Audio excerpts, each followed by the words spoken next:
Hey everyone, welcome to another quick little video by Empire.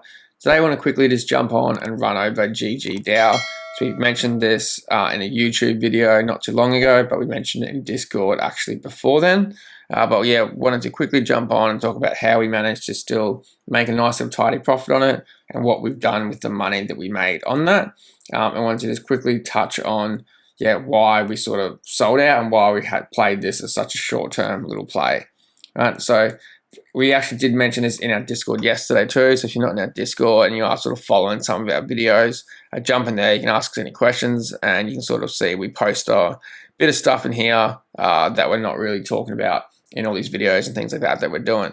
So here we just mentioned last night that we taken all our money out of Goggle DAO and just left 500 each in. But that wasn't the first time we pulled profit. We actually pulled profit sort of several times along the way. And then last night was just the last little bit that I pulled out. And then, it just so happened that price tanked today. So it ended up being a perfect little move. All right. So if we look at this, the reason that we sort of pulled it out was that the backing per GG and the price was just ridiculously out. Okay. So the backing per GG was, we were trading, I think it was like a 6 or 7x, even more, right, at that point. And you look at Wonderland, you look at Ohm, you look at all those big DAOs, nothing is trading at a big multiple of the backing price anymore, right? So because their backing price and the GG price was so far out, it was really only a matter of time before this came crashing down. And the other thing is I only put about 2 or 2.5 grand in. I can't even remember exactly how much it was. But I made pretty good money off that because when I got in, I managed to mint at 100% discount. So basically doubled my money straight away. And then I also rode several, high APY boosts and all that sort of stuff. And I did, extremely well out of it. I can certainly put in 2.5 grand. What I managed to be able to pull out and move into all these other projects has been awesome. So it's been a great little play for me. But you got to go into these with a bit of a game plan because there was no way this was going to last forever. I'm still leaving the bit that I've got left in there. And I mean, if price does tank back to the backing price, I'll probably throw another couple $100 in just to sort of, see what happens. I've still made a bit of money off it just to sort of mint it to give them a bit more runway, try to help them out because I did make good money off the protocol. So if we do get back to backing price, I'll do some minting for them if it's available, just to sort of give back a little bit of money and see what they do with it. But that's the main reason, guys. They got a pretty short runway. It's not like Wonderland, which has 400 days and things like that. It's a pretty short runway, so there's just so many people up so much money that I only put in a few grand. You can imagine people that put in $20,000, $40,000, $50,000 at that time that I put money in, how much money they were up, and it was just people take profit eventually. That's what you have to be aware of. All right? So that's one thing, man. We're not going to tell you exactly when we're buying, exactly when we're selling, because we don't really responsible for that. But after the fact, we're happy to sort of explain some of our reasoning to you, and hopefully you learn from it and sort of understand why. But the next plays that we are sort of looking at and what we have jumped in, I've jumped in this Tour. So this is pretty similar to Ring. It's same sort of concept. They're just going to take the money and invest in DeFi protocols. This is stupidly high risk. They're currently rewarding 7% a day, which is a joke. And you can actually compound that up to be even higher. As you can see, I've put in a tiny amount of money into this, guys. I've put 250 US in. I'm going to put a bit more in. I'm just waiting to see if the price drops, and then I'll put a bit more in. But I'm not putting any more than about $1,000 into this. Okay, just because this is extremely high risk. There's a very good chance this could be a rug pull, let's be honest. We have no idea what's going to happen. But because this is all profit that I made from GG. So I'm happy to risk it. And then if we can do a similar thing, I'm not sure when, it's definitely worth compounding and not pulling your initial out too early, depending on your risk to reward, depending on what you want to do. But for me, I want to definitely let them compound, let these bonus rewards build up a bit on there. But that's why I'm setting up multiple nodes. But we'll see how this plays out. Ring, I bought some of these, and then on that big dip, I bought a bit more. So now I've got 3 gold nodes and 1 bronze. I accidentally made this one, thinking I was making gold. But bought these on the discount. And same thing, Ring is something that is extremely high risk. I'm very 50-50 on it. All this, there's a lot of sus stuff going on with it, but there's a chance they pull through. They're pretty well known, so this same thing, this could really go either way.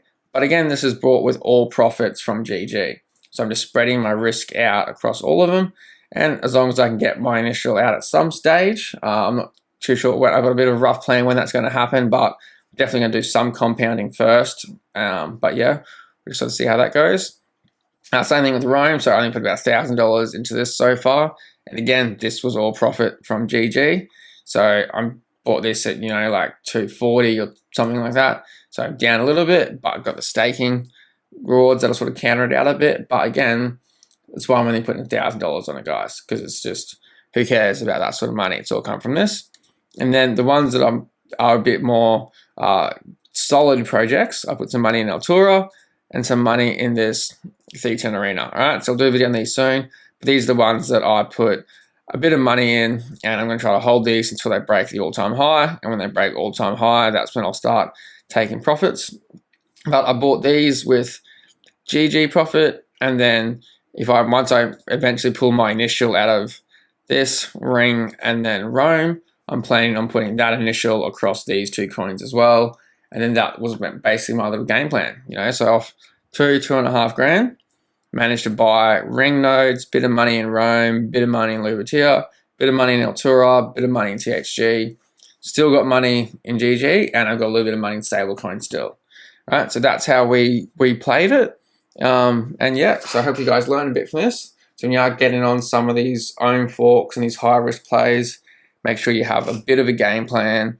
And that is why you'll see us playing with such small money in a lot of these things, is just because, they're so high risk, especially with the way the market's looking at the moment. But yeah, if you've got any questions, jump into Discord or comment and let us know. But yeah, I just want to quickly put this out, explain to you guys what we were looking at as to why we pulled profit. So pretty similar to the Klima video. That's why I put a fair bit of money into Klima, because the market was bullish at that stage. I did about 25 grand into it, but that's why I pulled out my Klima pretty early on, and now I'm only holding a couple of Klima because I thought it was eventually going to crash. But same thing, I made pretty good money on that, and then I took that money and put it into a few other projects and sort of spread it out. Okay, so that's actually how I got some of my money to buy a few strong nodes, was off Klima to cover that off, and obviously they've dropped since, but it just got me into that project. So I'm just trying to get across multiple projects with decent buy-ins, because you never know which ones are going to sustain and which ones aren't. You can get a bit of a rough idea, but you want to just try and be spread out across a lot of stuff, but you want to need to have a bit of a game plan as to when you're pulling profit. All right, guys, hope you learned a bit from this. If you've got any questions, let us know. I'll do a bit more detailed video on some of these new coins we've got, but that's basically what we've just put small money in that we've taken out of GG DAO, spread it across those. But yeah, we've got multiple other ones. We've got bigger holdings in. So we'll bring out an update on Wonderland soon, and we're going to do some videos soon on some of the big layer ones that we like, that we have holdings in, and things like that.